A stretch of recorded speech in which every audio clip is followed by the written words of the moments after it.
Olá, pessoal, tudo bem? Muito obrigada aos novos inscritos e a todos vocês que compartilham o meu conteúdo. Se você ainda não é inscrito, aproveita a oportunidade antes que eu comece a falar sobre o inverno da alma. O inverno da alma que eu vou louvar por meio de alguns livros que podem compor a sua biblioteca. Livros que talvez você nunca tenha pensado em comprar, mas que valem a pena de se examinar, tá bom? Inverno da alma, por inverno da alma, eu me refiro ao ciclo que diz respeito a uma fase final que é uma etapa a mais no processo de amadurecimento. A gente tem as 4 estações do ano e essas 4 estações do ano, todo ano elas retornam. Com a vida é mais ou menos assim. Nós temos as estações que afetam a nossa alma e a cada ciclo nós damos, digamos assim, um passo a mais no amadurecimento. Isso, evidentemente, nas pessoas que estão buscando esse caminho de não morrerem tão estúpidas quanto nasceram, porque muitas pessoas estão plenamente contentes na sua condição infantil e não fazem nenhum tipo de esforço para justamente avançar e mudar de ciclo, né? Tem pessoas que passam a vida inteira como um disco riscado, presas a algum componente específico das estações e não conseguem compreender que nós, como criaturas que vivem no tempo, estamos sujeitos à mudança. E a mudança, no que diz respeito à vida humana, ela pode ter algo incrivelmente positivo. Quanto mais passa o tempo, mais nós alcançamos, ou pelo menos conseguimos caminhar rumo a um horizonte de perfeição. É evidente que a perfeição para os seres humanos raramente é possível, só para os santos, né? Mas para nós, mortais, que de santos não temos muitas coisas, nós pelo menos podemos ter o horizonte da perfeição e guardarmos, digamos assim, esse horizonte como um modelo ideal que talvez a gente saiba que a gente nunca vai conseguir alcançar, mas que nós podemos tentar nos aproximar dele. E quando você realmente fixa esse horizonte e procura se aproximar dele, você vai percebendo que você se permite atravessar as estações da sua vida. E a cada ciclo de estações que se fecha, você dá um passo a mais no amadurecimento, tá? A gente tem as 4 estações, né? Verão, primavera, outono, inverno. E a primavera é como o florescimento de uma experiência, de uma maneira de ver o mundo nova. Essa maneira de ver o mundo nova, no verão, é, digamos assim, quando ela se expande. Aí você tem uma etapa de ver o mundo dessa forma. Só que aí, de repente, se você sempre vai buscando aprimoramento, perfeição, se você tem horizontes, vai aprendendo com a vida, com a história, com a especulação, com as experiências, se você vai aprendendo, porque o que a gente está fazendo aqui na vida é aprender alguma coisa, para isso que a gente está aqui, né? Se você vai realmente aprendendo, a sua alma, ela passa, ela, digamos assim, que desse verão, ela vai fenecendo naquela forma anterior e quando chega o inverno da alma, é porque você está realmente avançando no amadurecimento, tá? E aí você vive o inverno da alma, que é, digamos assim, a plena consciência dessa nova percepção, o que ela fez com você, o que ela fez de você e o quanto que ela te tornou melhor, mais consciente ou no mínimo capaz de entender algo muito importante que te falta, tá? E aí, a próxima primavera será, digamos, o começo da nova etapa do amadurecimento. É claro que isso não acontece, né, com as estações do ano, todo ano. Quem dera nós amadurecêssemos um pouco a cada ano. Essas etapas na vida de um ser humano podem significar ciclos maiores, podem demorar alguns anos ou às vezes uma década. Cada pessoa tem uma maneira de percorrer a vida e por meio do aprendizado e se transformando em algo melhor, né? Eu costumo dizer que a nossa essência, aquilo que persiste em nós é quase como se fosse um concentrado de tudo que nós fomos, tá? Imaginem que no outono é o momento em que as folhas caem e elas vão aos poucos sendo enterradas pelo solo. Durante o inverno, elas estão fertilizando o solo. E imaginem o solo como a alma, elas estão alimentando para que haja uma próxima primavera. Então, esse ciclo da vida, esse ciclo da natureza, quando a gente o toma para estabelecer uma analogia com os ciclos de amadurecimento que marcam a vida da alma, a gente pode aprender, por exemplo, que alguns períodos nossos mais invernais, mais taciturnos, mais reflexivos, são muitas vezes o sinal de que uma fase de amadurecimento se consolidou e que você está indo para a próxima etapa. É interessante essa imagem, não é? Estava pensando nela hoje de manhã, com o frio desgraçado que tomou a cidade de São Paulo. Eu falei, nossa, tá chegando o inverno. E o inverno da nossa alma, quando chega, é uma alegria. Diferentemente para o corpo. Para o corpo é uma adversidade. Mas o inverno, quando chega para a alma, é sempre algo bom. Não à toa o inverno da vida é também uma referência a quando você chega no final da sua vida. Mas imagine só, o final da sua vida, se ele se acompanha da etapa final de um longo trajeto de amadurecimento, será também o melhor momento da sua vida. Provavelmente aquele momento em que você próprio tem de si mesmo uma consciência o mais abrangente, a mais abrangente possível. Imagina que felicidade. As pessoas ficam usando essas expressões imbecis do tipo melhor idade ou isso e aquilo para tentar fingir que elas apreciam aquilo que a Sêneca chamava de senectute, né? A velhice. Mas a velhice, ela é vilipendiada na nossa sociedade. A velhice é vilipendiada porque a imaturidade é louvada. As pessoas são convidadas, são o tempo inteiro incitadas a serem eternos jovenzinhos. Recentemente, qual é o nome daquele sujeito que se encheu de preenchimento, botox, um ator da Globo, Stênio Garcia, não é? Isso virou meme, porque é absolutamente ridículo. Contudo, aquilo é a conclusão de todo um discurso que despreza o amadurecimento e coloca como um grande valor você ser eternamente jovem. Ai, envelheci e não percebo.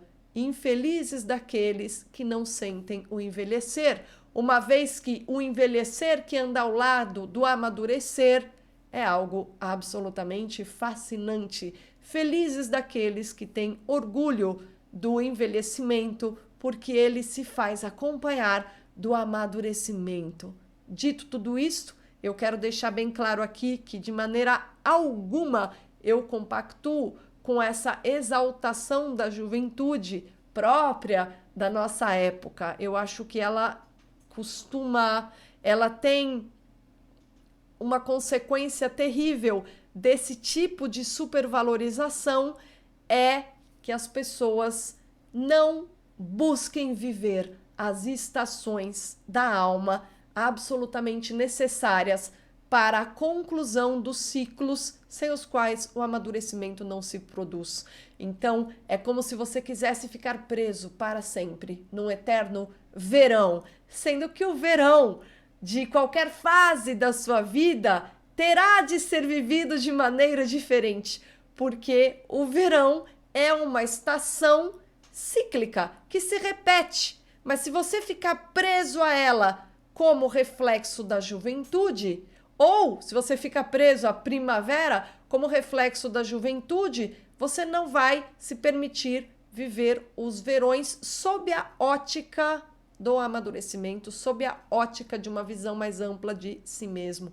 Então, conforme o tempo passa, não é que nós perdemos o verão ou o frescor da vida, mas nós os vivemos de uma maneira diferente. E esse viver de uma maneira diferente é o que diz respeito ao desenvolvimento e à consolidação de uma personalidade. Nenhuma personalidade se consolida em pessoas que não amadurecem e ficam presos fixamente a uma estação, não deixando que a mudança opere sobre você transformações do tipo positivas, aquelas que envolvem adubar a alma para que nela floresça uma nova safra, tá bom? A renovação é algo vital ao longo da vida, porque nós somos criaturas no tempo. Quando nós sairmos do tempo e estivermos em outro lugar, tudo bem, já não se trata de amadurecimento. Ali a gente vai do jeito que a gente terminou a vida. E imagine que desgraça se você terminar a vida sem sequer ter imaginado ser possível andar rumo à perfeição. Seu destino certamente não vai ser muito positivo. A propósito desse tema, eu queria deixar aqui algumas indicações literárias para que vocês busquem o inverno da alma, para que vocês aprendam a prezar, a admirar o amadurecimento, o envelhecimento, a paciência, o tempo, a passagem do tempo. A passagem do tempo é uma coisa que traz coisas boas, tá bom? Bom, é o seguinte, um livro que me impressionou muito e que eu recebi outro dia foi este Tratado do Amor de Deus, do São Francisco de Sales. Ah, por que isso te impressionou? Bem, pelo seguinte, primeiro pela história de escritura desse livro. E essa obra é uma obra do começo do século XVII. Ele sai, a versão final fica pronta em 1617, ou seja, já é um período em que a reforma protestante já havia dividido a Europa. Você está ali numa fase em que as guerras religiosas faziam dos homens assim muito preocupados em exprimir qualquer tipo de juízo sobre a religião oficial do seu país. Enfim, você está num contexto em que não é fácil falar daquilo que é essencial para a religião. Tais são os problemas contextuais que dizem respeito à religião, e são problemas negativos. Mas São Francisco de Sales, fiel à essência da vida religiosa, vai escrever um livro sobre devoção. E vai escrever um livro que se precede, que tem aqui no início, inclusive, e foi essa parte que me interessou, uma definição dos princípios filosóficos que se deve compreender para acompanhar a obra toda. Ou seja, na melhor tradição de ter na filosofia um apoio para a investigação dos assuntos relativos à fé. O grande tema aqui é o caminho rumo à perfeição. Aqui ele está descrevendo a trajetória dos santos, mas ele vai descrevendo como que um espírito vai passando por ascensões em degraus, ou seja, a tal da busca pela santidade, o caminho da santidade é a expressão da passagem do tempo que, ao alcançar o último inverno da alma, toca a eternidade. A vida dos santos, os santos são aquelas pessoas que alcançam a perfeição. Que alcançam a perfeição no tempo, por isso que eles são tão raros. E nesse Tratado do Amor de Deus, que tem uma história interessantíssima, porque ele leva mais de 10 anos para ficar, desde o momento que o autor concebe a ideia até o momento que a edição, que o livro tá assim, já foi impresso e vai começar a ser traduzido na Europa, essa obra, enfim, foi muito retocada, muito relida, muito repensada, e é a obra-prima, tá? Do São Francisco de Sales, e considerado uma grande obra entre os homens mais sábios da igreja. Tanto Santo Agostinho quanto Santo Tomás de Aquino são citados nessa obra, mas eu acredito que quando o propósito é pensar sobre o que há de valioso na passagem do tempo, observar de que maneira que isso se dá na ascensão do espírito rumo à perfeição, numa vida santa, caramba, é um exercício sensacional. E eu confesso para vocês que eu andava justamente pensando sobre o inverno da alma também ao me deparar com essa obra. Eu li só a introdução e fiquei muito feliz com mais esse lançamento da Eclésia, tá bom? Esse é um exemplo. Agora, do ponto de vista mais simples, para você que é ainda mais jovem, tem aí por volta de 30 anos, etc, né? 20 na nossa atual geração, uma pessoa de 20 é o infante, né? Que nós estamos numa época de muita imaturidade. Mas valeria a pena um livro vital sobre amadurecimento. Todas as pessoas que falam de amadurecimento vão citar muito a Ética Nicômaco, né? É justamente aquele primeiro livro da Ética Nicômaco, o primeiro, em que Aristóteles diz claramente que uma pessoa, para começar a falar de política e, digamos, educar-se, aprimorar-se, ela precisa, primeiramente, ter um mínimo de maturidade. Porque se ela não tem um mínimo de maturidade, ela não tem nem como conversar sobre o aperfeiçoamento e a busca das virtudes, tá? A busca do aprimoramento de cada virtude. A pessoa, para estar disposta a abrir mão de desejos e alegrias temporárias em prol de algo mais elevado, que vai exigir ascese, ela tem de ter um mínimo de maturidade. E a educação segundo Aristóteles, do John Burnet, tá? Traz, na verdade, extratos da ética a Nicômaco e da política, em que a doutrina sobre educação de Aristóteles está ali claramente exposta. Você tem aqui esses extratos acompanhados de uma introdução muito interessante, porque a gente tem aquele livro A Paideia do Jäger, em que Aristóteles não merece um capítulo. Aristóteles não é visto como educador. Platão é o grande educador. A gente já tem isso no livro do Stenzel, né? Platão educador, de fato Platão é um educador.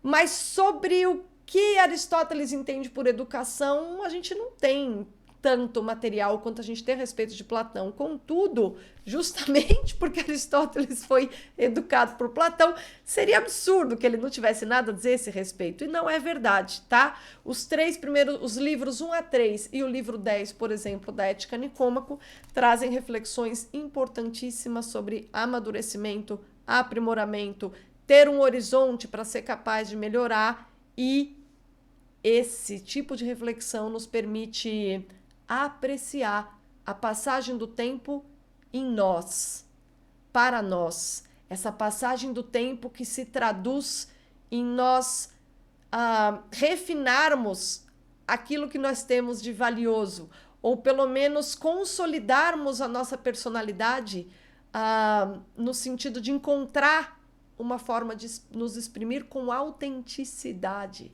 sem máscara, que é um adereço da covardia, tá? E a covardia e o medo são vícios muitas vezes pueris, né? As pessoas, evidentemente, confundem coragem com manifestações, muitas vezes, de infantilidade. A coragem não é a manifestação de você ser uma pessoa que bate o pé porque você quer aquilo lá. A coragem não é você sair humilhando os outros. A coragem não é você exigir que todo mundo pegue em armas na hora que você quer. Coragem é algo muito mais profundo. E se tem alguém que entendeu de coragem, essa pessoa foi Aristóteles. E digamos assim que um observador infantil de Aristóteles dificilmente veria como corajoso ele ter saído de Atenas no momento que ele saiu. Mas ele saiu porque ele entendia que era necessário, tá? Foi na época em que o Filipe da Macedônia, o pai do Alexandre o Grande, de quem ele foi preceptor, começava a dominar o cenário, e o Demóstenes, o orador, dizia isso: esse cara vai dominar aqui Atenas, nós vamos perder a liberdade política. E como Aristóteles tinha vínculo com a corte de Filipe, ele simplesmente se retira porque a situação dele fica insustentável. Platão havia morrido, quem intercederia por ele? Agora, porque Aristóteles foi prudente, será que você vai dizer que ele não teve coragem? Talvez por ele ter sido capaz de compreender com profundidade o que acontecia na sua época, tendo sido cientista que ele foi, ele nos ofereça um exemplo para a gente rever a maneira infantil, como nós falamos sobre as virtudes cardeais hoje. Essa maneira infantil que é fruto dessa maneira idiota e mimada como nós somos educados, tá? Falando de amadurecimento, vale a pena nós refletirmos sobre o tempo da reflexão, o tempo da realização intelectual, o quanto demora para nós produzirmos qualquer tipo de obra que tenha um impacto, tá? Eu já falei que o Tratado do Amor de Deus levou um tempo realmente, é uma obra-prima, e levou uma década para alcançar a sua perfeição. Mas aqui eu quero dar um outro exemplo para os apreciadores de história, porque acaba de ser lançado pela Vide, foi lançado acho que faz mais ou menos algumas semanas, tá? O Tragedy and Hope, do Carol Quigley, tá? Esse livro é super importante, é, digamos assim, um compêndio de história dos mais importantes já lançados no século XX. E o subtítulo de Tragédia e Esperança é uma história do mundo em nosso tempo. O que é interessante sobre essa obra é que o Carol Quigley não era exatamente um professor universitário dedicado às pesquisas. Essa obra dele, que aqui a gente tem o lançamento em 2 volumes, é o resultado de uma vida e de um sem número de experiências políticas, experiências intelectuais, experiências em todos os campos que vocês imaginarem, tá? E aí uma experiência em especial é marcante. Ele se preocupa com as tendências historiográficas que contaminam a nossa capacidade de perceber o nosso mundo. Muitas vezes as chaves às quais nós nos apegamos para analisar a realidade, elas obscurecem o sentido real da realidade, ou seja, até o aprendizado da maneira de olhar o mundo pode inviabilizar um olhar maduro sobre o mundo. E essa obra, o Tragédia e Esperança, é uma tentativa de lançar sobre o mundo um olhar maduro, sem depender de chaves, de esquemas, de qualquer tipo de janela, de quadro pré-concebido que organize a forma como você vai analisar a realidade. É um exercício de amadurecimento também, a paciência na aquisição do conhecimento. E quando você estabelece como meta para você mesmo, nós que estamos na febre dos livros, que a gente compra tudo e não examina nada, né? Quando nós nos damos por tarefa ler uma obra longa, a gente sente na passagem dessa tarefa como que um gostinho do tempo que leva na alma de alguém para que ele tenha sido capaz de conceber essa obra. A leitura desses estudos historiográficos, isso aqui é só o primeiro volume, são 2 longos, são um exercício de paciência e de amadurecimento intelectual para nós e, ao mesmo tempo, uma experiência psicológica do tempo necessário, às vezes o tempo de uma vida, para a gente chegar a algumas poucas conclusões que nos ensinam alguma coisa sobre a realidade. Então eu deixo também essa indicação literária, tá? Só mais 2 livros e eu encerro esse vídeo. Eu queria deixar aqui indicado A Crise da Igreja Católica e a Teologia da Libertação, pelo Frei Clodovis Maria Boff, que é irmão do Leonardo Boff, tá? Esse livro aqui é justamente a explicação da teologia da libertação. Por que eu considero isso aqui um exemplo para a gente refletir sobre a passagem do tempo, maturidade e etc? Bem, pelo seguinte, muitas pessoas têm uma relação imatura quando se trata de falar da Igreja Católica. Ai, que horror, está tudo dominado.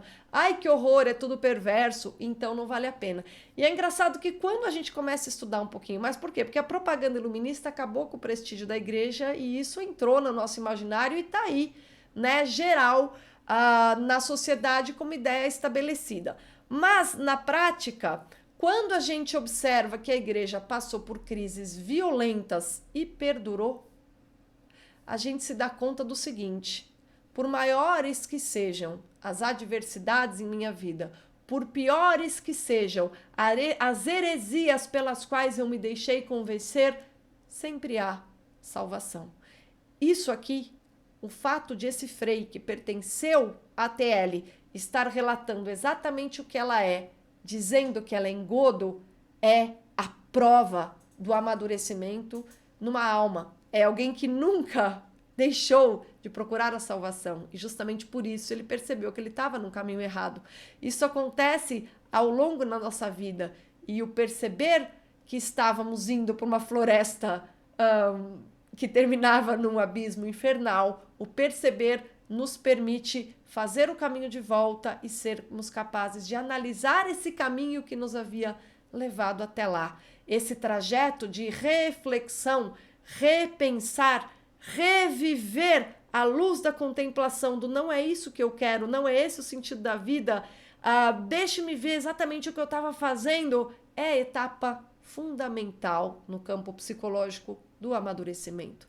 Então, isso aqui também é um livro que nos permite pensar sobre a beleza do inverno da alma, tá bom? Bem, um outro lançamento recente da Vida Editorial, que eu só deixo aqui indicado, mas isso aí eu vou precisar de um outro vídeo para falar, é o A Riqueza das Nações, do Adam Smith, tá? O clássico do Adam Smith, com prefácio do Roberto Motta, tá bom? Vocês que ainda não têm A Riqueza das Nações, essa edição está bem bonita e isso é realmente um livro fundamental. Mesmo para a gente compreender a visão, a moralidade chamada moralidade utilitária, moralidade ligada, associada à ideologia liberal. Eu falo muito disso quando eu comparo com a moralidade antiga, né? A moralidade da ideologia liberal é aquela que entende que a ação egoísta, quando o homem persegue os seus fins, ele acaba gerando prosperidade como efeito colateral. Eu costumo tecer uma série de críticas a essa ideia de moral, mas no campo da economia, o que o Adam Smith diz é profundamente verdadeiro. No que diz respeito a mercado, quanto mais nós buscamos o nosso sucesso, a gente abre caminhos. E ao abrir caminhos, nós como que trazemos para o nosso caminho pessoas em busca de oportunidades. Então, digamos assim, que o sucesso de uma pessoa implica também na prosperidade de várias pessoas que estão ao redor, tá? Então, essa ideia no campo da economia, embora do ponto de vista da moralidade, ao compará-la com a doutrina social da igreja, por exemplo, ela me pareça relativa, tá? Ela diz respeito, ela pode ser verdadeira em alguns aspectos, mas jamais de forma absoluta.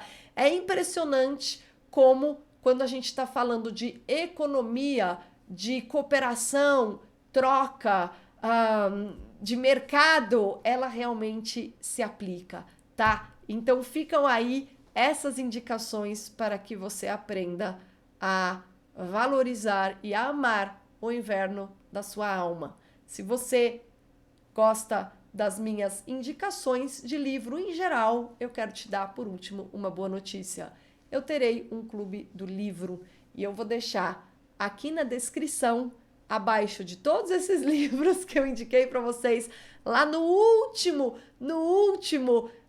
das linhas da descrição, um link, se você estiver interessado em todo mês ter uma reunião comigo, um encontro comigo para a gente falar de alguma obra de interesse geral. Alguns de vocês eu sei que não se sentem ainda preparados para encarar o exame integral da obra platônica que tem na minha plataforma, muito menos estão dispostos a encarar a leitura integral das obras de Aristóteles, que começaremos em agosto desse ano. Mas um clube do livro, um livrinho, uma vez por mês, é algo que vocês estão dispostos a fazer. Então, estarei aí à disposição de vocês para esse comecinho de vida intelectual, para aqueles que procuram começar aos poucos, respeitando os próprios limites, sem por isso ter também o horizonte da perfeição como um longínquo limite a um dia ser alcançado.